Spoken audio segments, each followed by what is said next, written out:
So we are running this simulation called the Invisible Handshake, which is an experiential card game we've developed here.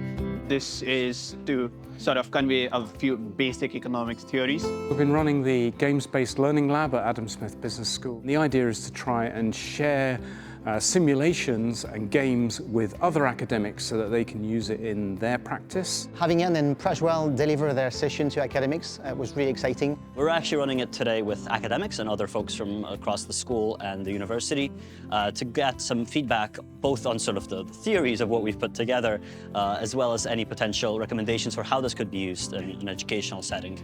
Level of engagements were really high. Everyone seemed to really enjoy the session. It's been really, really fun. There are a lot of dynamics in play which we haven't seen previously as when we ran it with students. So it's really interesting to see how different people approach this game. We've been getting some really good stuff. They're really enjoying the game, it seems. I think we could see from the buzz in the room that everyone was really into it.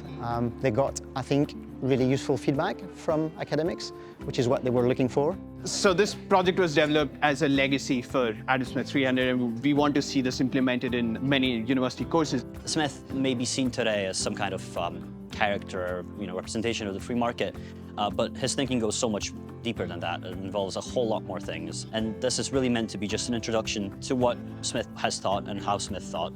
And that's what we've been trying to accomplish, yeah. Yeah, that is really very interesting.